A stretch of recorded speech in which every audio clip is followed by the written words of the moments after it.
요한일서 1장 5장 1절로부터 4절 말씀을 중심으로 해서 믿음은 사랑입니다 라는 제목으로 같이 우리가 은혜를 나누고자 합니다.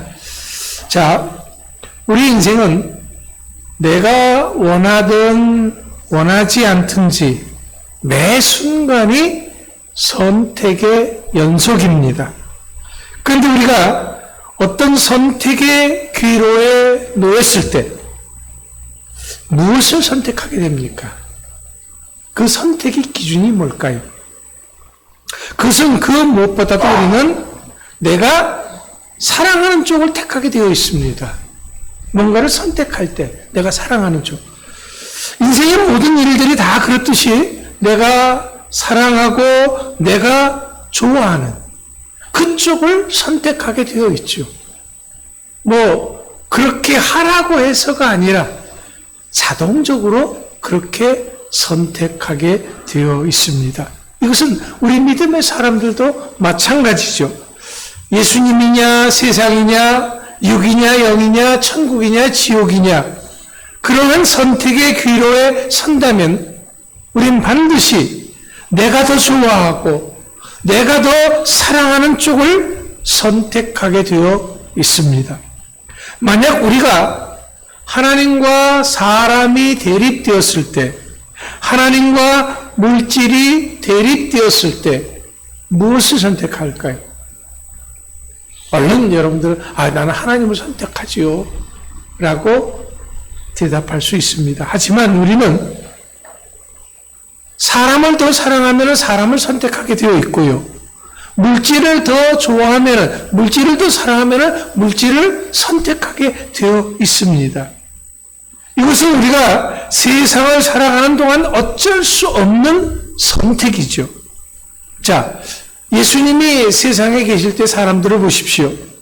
사람들은 예수님을 통하여 떡을 얻어먹고 병고침을 받기 위해서 인산인해를 이루었습니다. 정말 구름대같이 몰려왔습니다.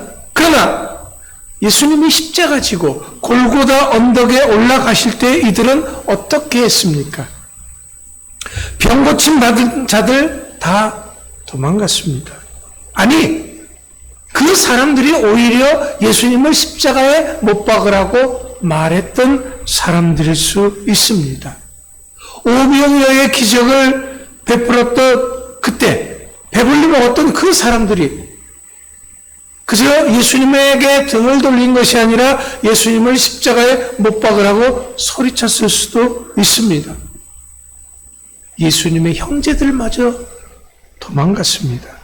제자들도.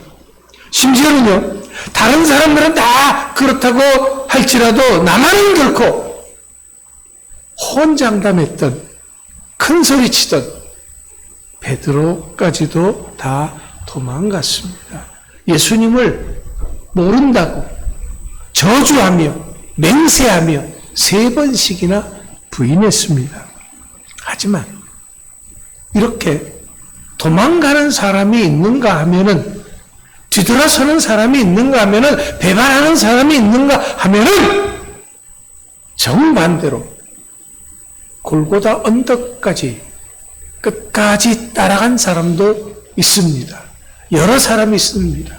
그 중에 대표적인 사람이 막달라 마리아입니다. 사람들에게 막달라 마리아는 무시당하고 천대받았던 사람이었습니다. 하지만 그녀는 예수님의 십자가의 마지막까지 함께했습니다. 왜냐하면 그녀는 자신의 인생을 위해서 준비했던 그 값비싼 향유를 주님을 위해서 아낌없이 쏟아부을 정도로 주님을 그 누구보다도 사랑했던 사람이었기 때문입니다. 이렇게 주님을 사랑했던 그녀만이 마지막 순간까지 주님 곁에 남아있을 수 있었던 것입니다. 이것이 바로 사랑의 힘이란 것이죠. 사랑에는 이처럼 사랑하는 사람이 어디에 있든지 죽기를 각오하고 함께하고자 하는 힘이 숨겨져 있습니다. 우리 어머니들을 보세요. 어머니들은 자식을 위해서라면 때로는 불 속이든 물 속이든 뛰어듭니다. 내가 죽으리라는 것을 알면서도 자식이 위급한 상황에 있다면 그 자식을 구원하기 위해서 기꺼이 뛰어드는 사람이 어머니지요. 그래서 이 세상에서 그 무엇보다도 강한 힘이 사랑의 힘이다라고 말하는 것입니다.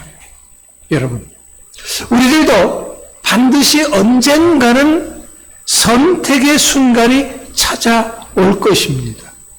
그렇다면 그때가 언제일까요?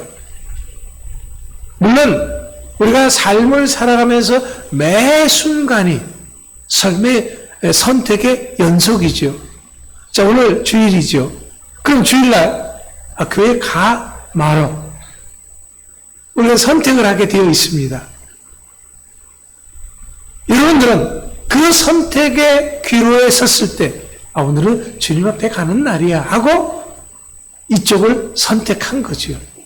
참 멋진 선택을 하신 것입니다. 그러나 우리가 정말 어떤 귀한 선택을 할 때는 언제냐면은 환난의 때입니다. 누가 과연 환난의 바람이 몰아칠 때 목숨 걸고 끝까지 마리아처럼 주님 곁에 붙어 있을 것입니까? 누가 생명 걸고 끝까지 주님 곁에 남아 있을 것입니까? 누가 과연 비바람이 불고 모욕당하고 짓밟힘을 당한다고 할지라도 눈물을 뿌리며 십자가를 끝까지 붙들고 주님 곁에 서 있을 사람이 누구입니까? 자, 사람은요, 평소에 아까도 말씀을 드렸습니다만 자기가 사랑하는 쪽을 선택하게 되어 있다 그랬어요.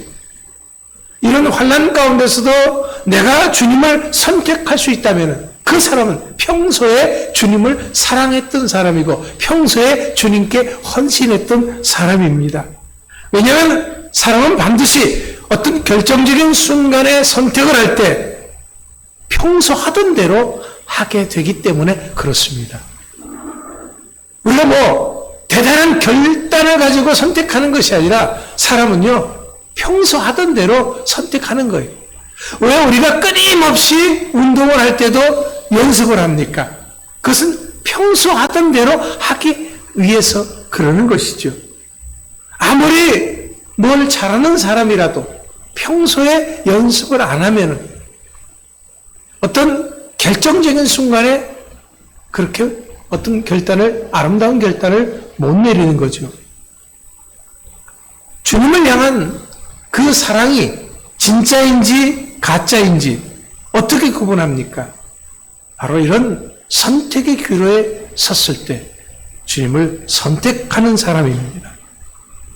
이런 사랑의 선택은 내가 하나님을 향한 내 행동의 결정체이고 내 삶의 결론체이기도 합니다. 지금은 평안하면은요, 사람은 어떤 사람이든지 그 사람의 믿음이 참 믿음인지 아니면 거짓 믿음인지 구별할 수가 없습니다. 이런 때는 어떤 사람이 주님을 진실하게 사랑하는 사람인지 구별하기가 어렵습니다. 참 믿음인지 거짓 믿음인지 구별이 안 되진다라는 거예요. 베드로를 보세요. 베드로 역시 주님을 향한 자기 사랑이 진짜인 줄 알았어요. 그 스스로도 속고 있었습니다. 그렇기 때문에 자신은요, 어떤 순간이 된다고 할지라도 내가 죽을지언정 주님 곁을 떠나지 않을 것이라고 생각을 했던 것입니다. 그런데 막상 그런 순간이 되니까 어떻게 합니까? 자기도 모르게 저주하며 맹세하며 예수님을 부인하게 되더라라는 겁니다. 진정한 믿음은, 진정한 사랑은 어떤 선택의 기로에 섰을 때 그 사랑을 위협하는 그런 순간에 섰을 때 그가 어떤 선택을 하느냐에 따라서 달라지는 것입니다.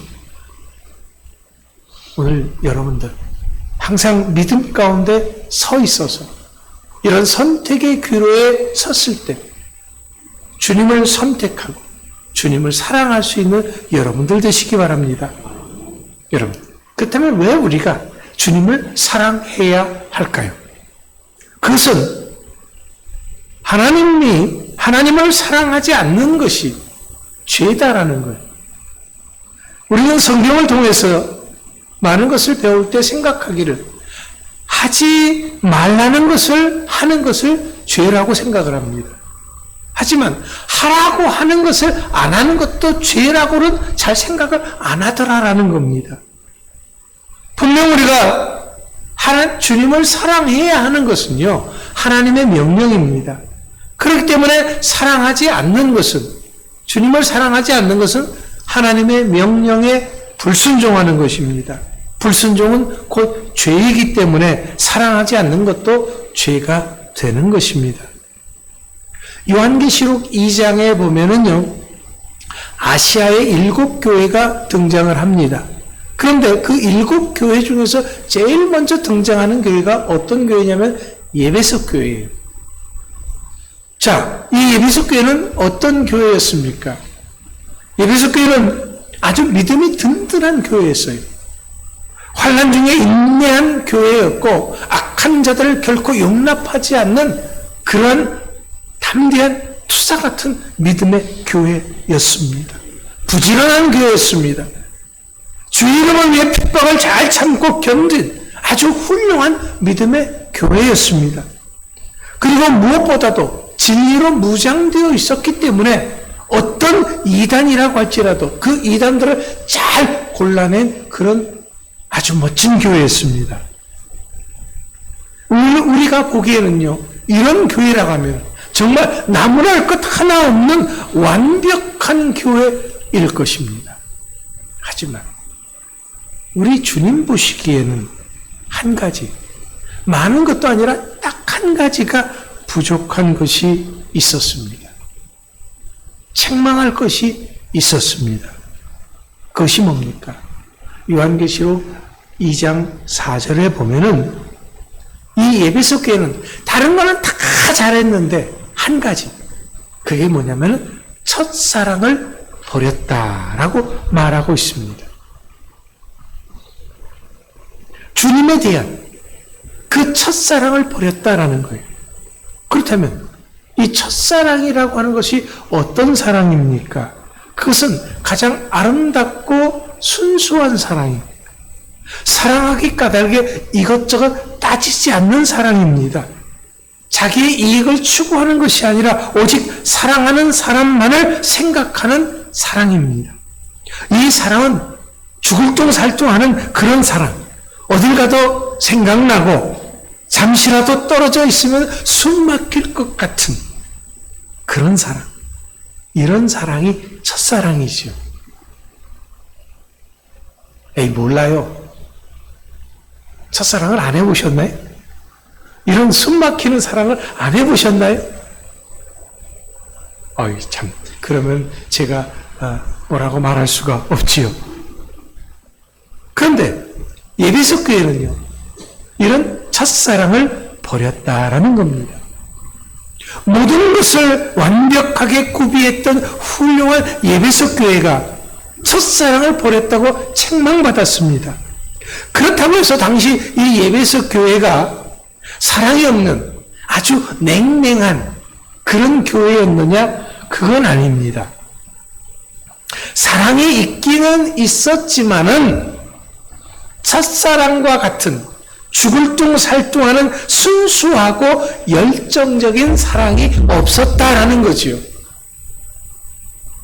여기서 하나님이 우리에게 요구하시는 사랑이 어떤 사랑인지를 분명하게 알 수가 있습니다. 그것은 결코 식은 사랑이 아닙니다. 냉랭한 사랑이 아니다라는 거예요. 하나님은 지금도 우리에게서 죽기까지 순수하고 열정적인 아름다운 첫사랑을 원하고 있는 것입니다.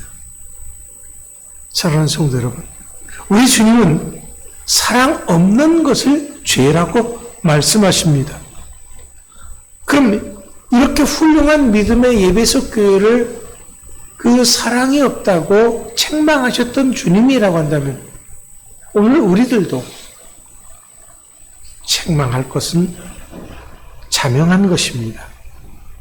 그렇다면 우리는 서둘러야죠. 급하게, 아주 급하게 잃어버린 첫사랑을 찾아야 합니다. 그냥 주일날이니까 오는 것이 아니라 설레임을 가지고 주님을 만난다고 하는, 내가 첫사랑의 주님을 만난다고 하는 그 설레임을 가지고 주님 앞에 오는 거라. 그냥 가야가 하니까 털레 오는 거라는 천지차이인 거지. 사랑은 그 첫사랑과 같은 주님을 만나기 위해서 오는 거라면 아주 예쁘게 하고 오겠죠. 제일 잘 보이고 싶겠죠. 그런데요, 우리가 하나님을 사랑하는데 한 가지 문제가 있어요. 왜냐하면 사실은 하나님을 사랑하라라는 말처럼 막연한 말이 없더라고요. 그럼 하나님을 사랑한다는 것이, 우리가 사람을 사랑한다는 것은 쉽습니다. 보이잖아요. 뭔가 주면 받잖아요. 그런데 하나님을 사랑한다라고 하는 것은 참 막연해요. 자, 여러분, 사랑한다라고 하는 이 말은 어떤 구체적인 행동을 말하는 동사지요. 뭐뭐 한다라고 하는 거니까 이건 동사입니다. 그런데 이 사랑이 단지 무엇을 지칭하는 그런 말인 명사가 되기 쉽다라는 거예요. 그것도 아주 막연한 것을 의미하는 추상명사가 되기가 쉽습니다. 뜬구름 잡는 식의 말이 되고 허공치는 그런 사랑이 되기 쉽다라는 거죠. 어떻게 생각하면 하나님을 사랑하라는 이 말은 너무나도 정말 막연해 보입니다. 왜냐하면 하나님은 안 보이고 손에 잡히는 분이 아니기 때문이죠. 그런데 교회에서는 사랑하라고 하지 방법은 모르지 어떻게 합니까? 그렇게 되면 어떻게 해요? 사람들은 스스로 사랑이란 이런 거야 라고 나름대로 정해놓고 자기 마음대로 사랑하고는 사랑했다라고 얘기를 하는 거지요. 그런데 아닙니다. 그렇게 해서는 안 되는 거죠. 내가 사랑한다고 하는 내 방식으로 사랑했을 때 상대방이 그 방식을 좋아하면은 저 사람이 나를 사랑한다라고 느끼겠지만 내가 좋아하는 방법이 아니면은 그 사람은 아무리 사랑한다고 표현해도 그걸 사랑으로 받아들입니까? 그건 아니죠.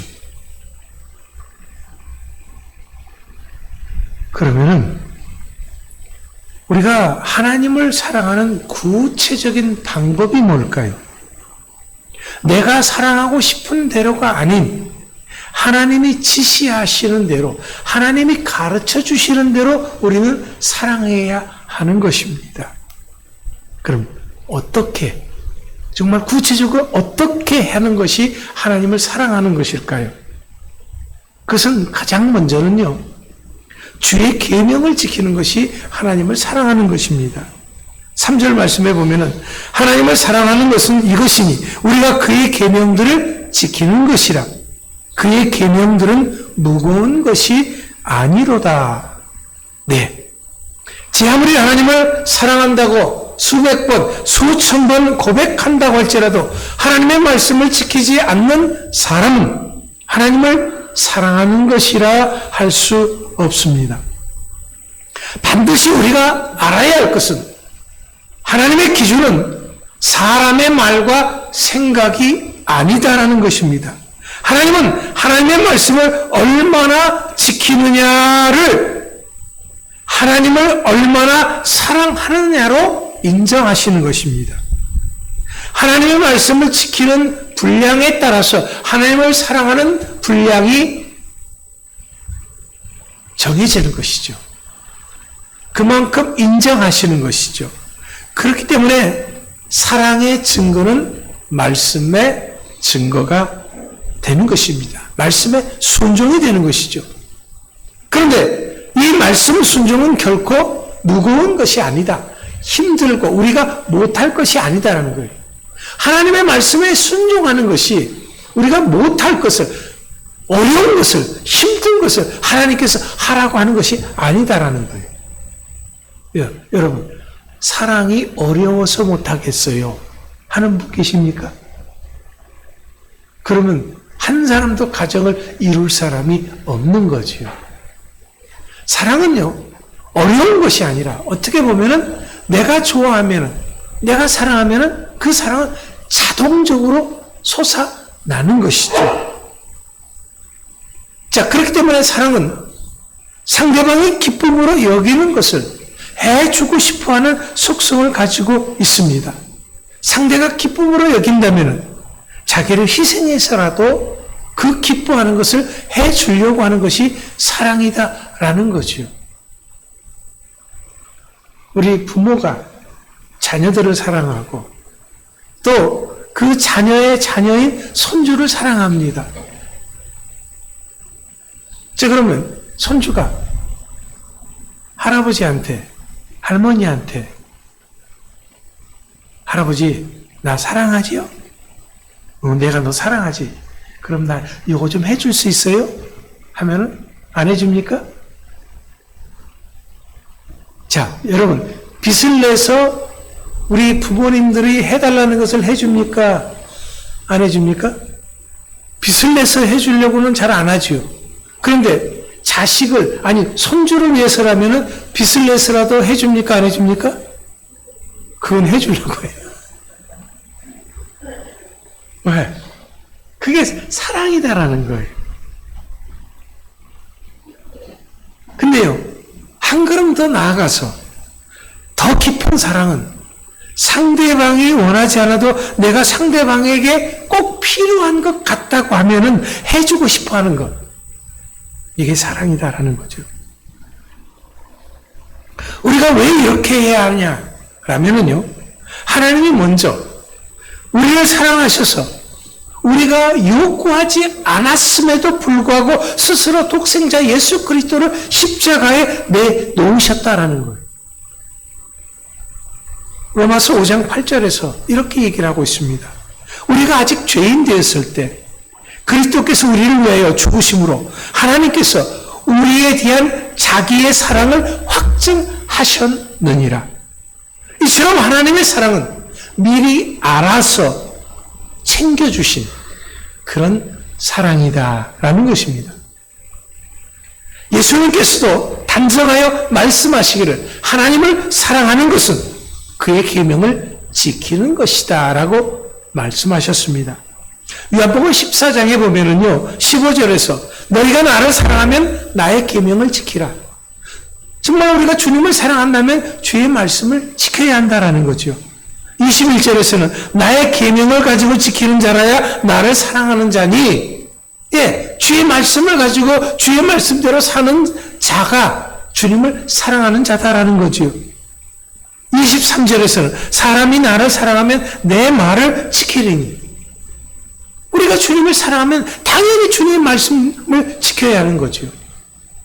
24절에서는 나를 사랑하지 아니하는 자는 내 말을 지키지 아니하리니, 그러니까 주님의 말씀을 지키지 않는다는 것은 내가 주님을 사랑하지 않는 것입니다 라는 거죠.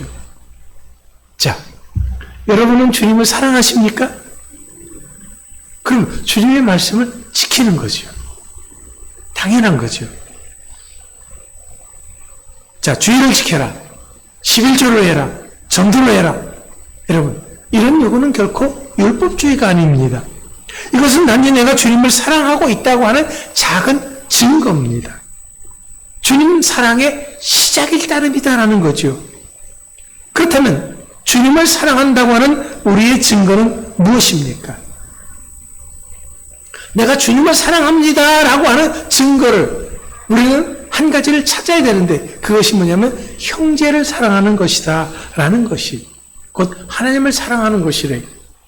요한일서 4장 20절에서 누구든지 하나님을 사랑하노라 하고 그 형제를 미워하면 이는 거짓말하는 자니 보는 바 그 형제를 사랑하지 아니하는 자가 보지 못하는 바 하나님을 사랑할 수 없느니라. 이 말씀은 내가 얼마나 하나님을 사랑하느냐 하는 그 결정은 내가 내 형제들을 얼마나 사랑하느냐로 결정된다라는 그런 말씀입니다. 내 옆에 있는 우리 한 형제 자매들이죠. 옆에 있는 사람을 사랑하지 못하면서 보이지 않는 하나님을 사랑할 수 없다라는 거예요. 그러면 옆에 있는 형제를 어떻게 사랑할 수가 있겠습니까? 여러분, 그래, 다짐을 하고 내가 그래 사랑해야지. 주의 말씀대로 형제를 사랑하라고 했으니까 형제를 사랑해야지. 형제님 사랑합니다. 그게 사랑입니까? 아니죠.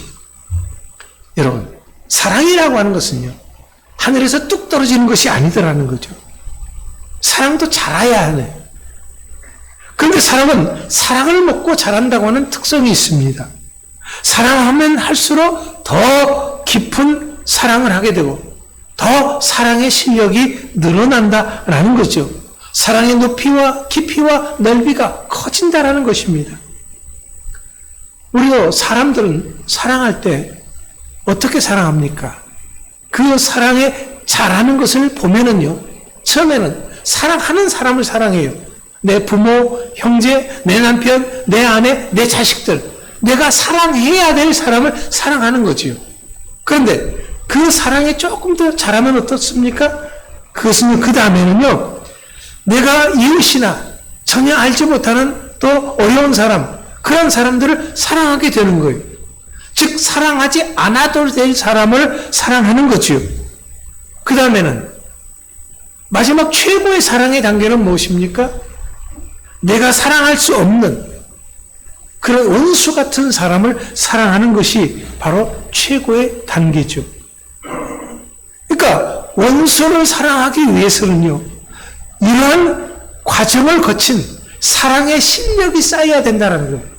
사랑하는 사람을 사랑하고, 사랑해야 될 사람들을 사랑하고, 사랑하지 않아도 될 사람을 사랑하고, 그 다음에 사랑할 수 없는 사람을 사랑하는 것. 이게 점점 실력이 커져야 된다라는 거죠. 여러분. 자, 가장 가까운 내 부모, 형제 사랑하지 못하는 사람이 원수까지 사랑할 수 있습니까? 못합니다. 하나님을 사랑할 수 있습니까? 만약 사랑한다고 한다면 그건 거짓말이 되는 것입니다. 여러분, 우리에게 이제 필요한 것은 뭐냐면 사랑의 실력을 키우는 거예요. 보세요. 예수님이 하나님을 사랑했죠. 그렇기 때문에 십자가에 죽었습니다. 자, 스데반은 예수님을 사랑했습니다. 그렇기 때문에 돌에 맞아 죽어서 가면서까지 원수도 사랑할 수가 있었습니다. 믿음은 사랑입니다. 이것은 추상적인 뜬구름 잡는 식이 아닙니다. 구체적이고 내 삶 속에서 반드시 나타나야 하는 것입니다. 하나님은 나를 향하신 그 사랑을 예수 그리스도를 통해서 십자가에서 구체적으로 보여주셨습니다. 내가 너희를 이렇게 이만큼 사랑해 라고 보여주셨습니다. 바로 이 사랑에 의해서 우리가 구원함을 받았습니다. 새 사람이 되어졌습니다. 하나님의 자녀가 되어졌고 하나님의 나라의 거룩한 백성이 되어졌습니다. 또 그 사랑으로 이 세상을 이기고 승리하는 자가 되어졌습니다. 그렇기 때문에 이젠 내가 하나님을 사랑한다는 것을 증명해 보일 차례입니다. 자, 하나님은 사랑한다고 우리에게 사랑의 증명을 구체적으로 보여주셨어요. 이제는 우리가 하나님을 사랑합니다 라고 하는 그 구체적인 증거를 보여줘야 한다라는 거죠. 가장 먼저는요, 내가 이 세상에서 그 무엇보다도 하나님을 사랑합니다, 주님을 사랑합니다라는 고백이 되어져야 하고, 그 다음에는 열정적이고 순수하고 진실하고 그렇게 사랑하고 있음을 보여줘야 한다라는 거죠. 그것은 말씀 순종으로, 형제 사랑으로 나타나야 하는 것이죠. 이 사랑이 말씀 사랑으로, 교회 사랑으로, 형제 사랑으로, 원수 사랑으로까지 이어지고 승화되어질 수 있는 여러분들의 사랑 되시기 바랍니다. 여러분, 믿음은 사랑입니다. 이제는 내가 하나님께 대한 사랑을 보여줌으로써 하나님으로부터 그래, 너는 정말 그 누구보다도 나를 뜨겁게 열정적으로 사랑하는구나 하는 칭찬과 인정을 받을 수 있는 여러분 모두가 될 수 있기를 간절히 축원합니다.